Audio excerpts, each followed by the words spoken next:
Friends, मैं doctor सीमा अग्रवाल, सहायक प्राध्यापक राजनीति विज्ञान, शासकीय महाविद्यालय पिथौरा। आज की इस वीडियो में हम बात करेंगे पदोन्नति के सिद्धांत पर। इससे पहले के वीडियो में हमने पदोन्नति का अर्थ, परिभाषा और उसके महत्व के विषय में जाना था। पदोन्नति का ये चैप्टर BA फाइनल ईयर के कोर्स में भी है और MA थर्ड सेम के कोर्स में भी है। तो बात कर लेते हैं पदोन्नति के लिए कौन कौन से सिद्धांत अपनाए जाते हैं। पदोन्नति के संबंध में मुख्यतः दो सिद्धांत हैं। एक सिद्धांत है वरिष्ठता का सिद्धांत और दूसरा सिद्धांत है योग्यता का सिद्धांत। तो सबसे पहले हम बात कर लेते हैं वरिष्ठता का सिद्धांत क्या है, वरिष्ठता के सिद्धांत के क्या गुण हैं और क्या दोष हैं।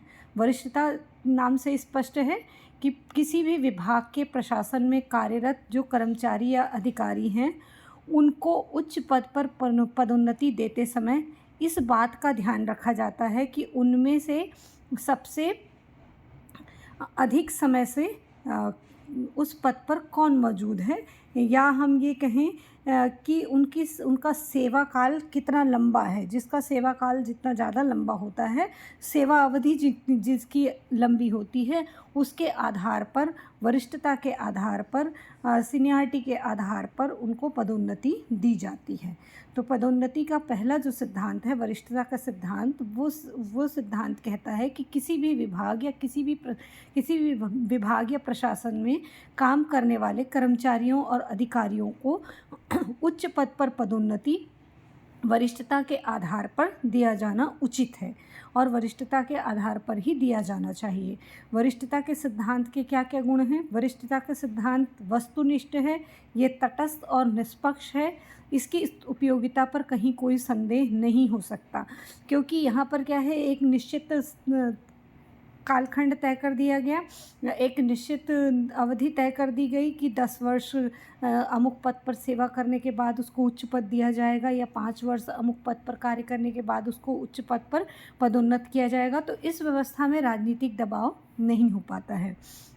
दूसरा इसका फ़ायदा ये है कि इस व्यवस्था में योग्य और अनुभवी व्यक्ति प्राप्त हो जाते हैं, क्योंकि यहाँ पर अनुभव और वरिष्ठता को पदोन्नति के लिए विशेष योग्यता माना जाता है। यहाँ पर जो जितना पुराना है वो सबसे पहले पदोन्नति के योग्य माना जाता है। इस आधार पर अनुभव और वरिष्ठता दो चीज़ें इम्पॉर्टेंट हो जाती हैं यहाँ पर। इसलिए किसी भी कर्मचारी को अपने विभाग के कार्य को समझने में कोई कठिनाई नहीं होती है। एक लंबे समय से वो जिस पद पर कार्य कर रहा है उस पद के वो सारे कौशल सीख जाता है और उससे उस पद पर कार्य करने के लिए भी वो योग्य हो जाता है। तीसरा ये सिद्धांत कहता है कि पदोन्नतियाँ अगर वरिष्ठता के आधार पर की जाती है तो ये न्याय संगत होगा, क्योंकि इससे कर्मचारियों का मनोबल ऊंचा होगा और किसी के साथ किसी प्रकार का कोई भेदभाव नहीं होगा, किसी भी अधिकारी या कर्मचारी के साथ भेदभाव नहीं होगा। इसके अलावा ये सिद्धांत वस्तुनिष्ठ है, जिसमें ये कहा जाता है कि ज्येष्ठता वास्तविकता होती है, मतलब सीनियरिटी को इग्नोर नहीं किया जा सकता और इससे इनकार नहीं किया जा सकता कि एक व्यक्ति जितने लंबे समय से कार्य करता है वो उतना ज़्यादा योग्य हो जाता है। अगला ये सिद्धांत इस तरीके से व्यवस्थित होता है, या इस सिद्धांत के तहत अगर पदोन्नति प्रदान की जाती है तो इसमें प्रत्येक व्यक्ति को पदोन्नति का अवसर क्रमिक रूप में प्राप्त होता है। मतलब किसी भी व्यक्ति को पदोन्नति से वंचित इसमें नहीं किया जाता अयोग्यता के आधार पर या फिर और किसी आरोप के आधार पर। यहाँ पर सीधा सीधा तय होता है कि 5 वर्ष के बाद या 7 वर्ष के बाद या 10 वर्ष के बाद एक अवधि तय करने के पश्चात उसको पदोन्नति प्रदान की जाएगी। तो इस प्रकार ये पदोन्नति का एक उचित और न्यायपूर्ण आधार माना जाता है। इस सिद्धांत के कुछ दोष भी हैं। इस सिद्धांत का सबसे बड़ा दोष ये है कि अगर सिर्फ ज्येष्ठता के आधार पर, वरिष्ठता के आधार पर, सीनियरिटी के आधार पर कर्मचारियों अधिकारियों को पदोन्नति दी जाएगी तो कर्मचारी अपनी आत्मोन्नति के लिए कोई भी प्रयास नहीं करेगा। वो अपनी योग्यता बढ़ाने के लिए कोई प्रयास नहीं करेगा, अपने काम को अच्छा बनाने के लिए कोई प्रयास नहीं करेगा।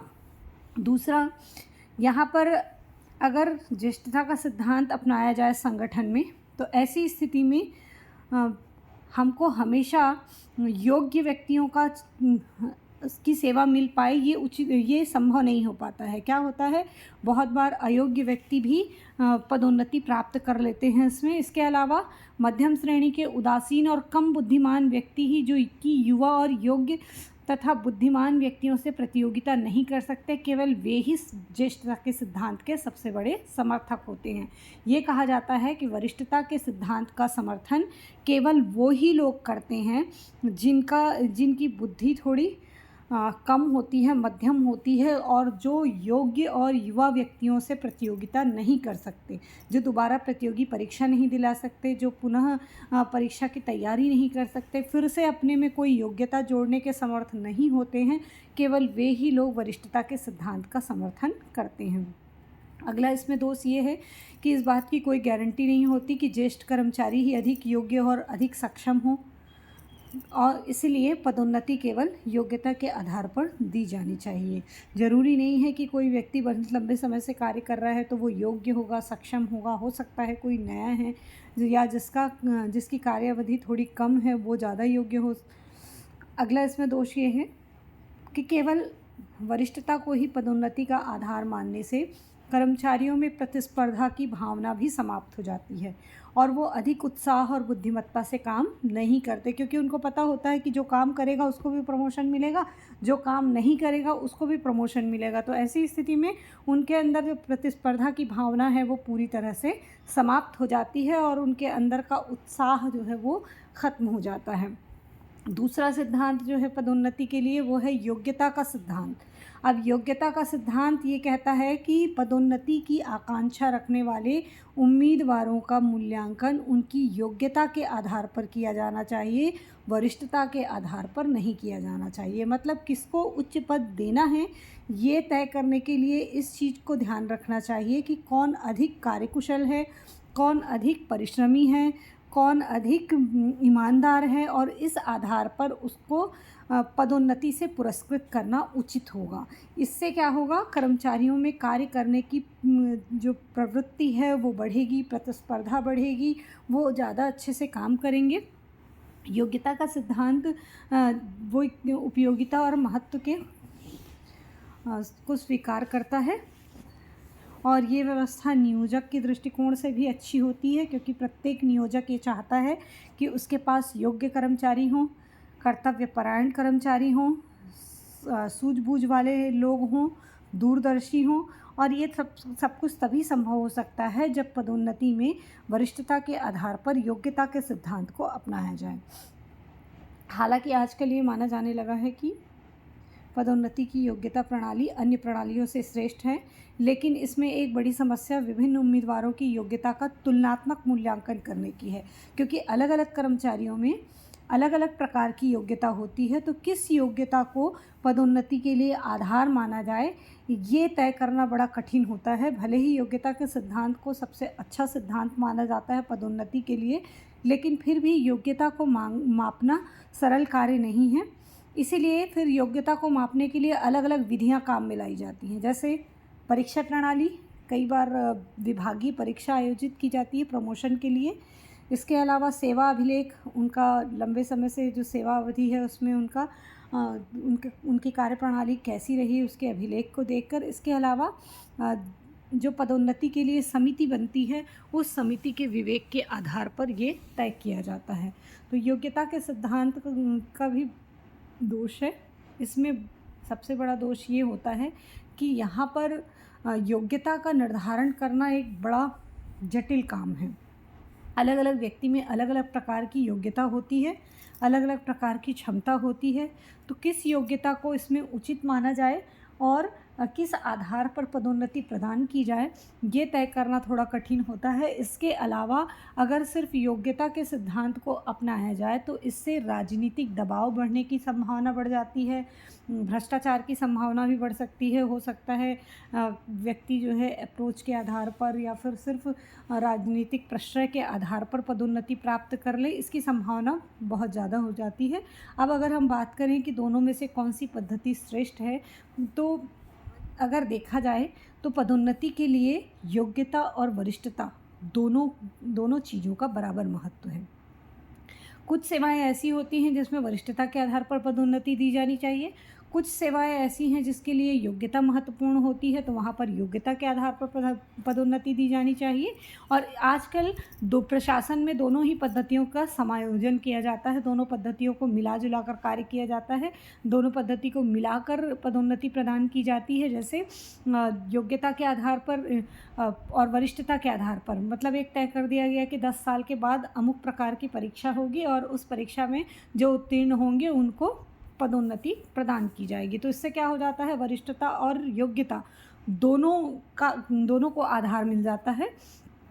इसके अलावा कुछ पदोन्नति वरिष्ठता के आधार पर दे दी जाती है और कुछ को योग्यता के आधार पर प्रदान करने के लिए छोड़ दिया जाता है। भारत में भी इसी प्रकार की प्रणाली अपनाई जाती है।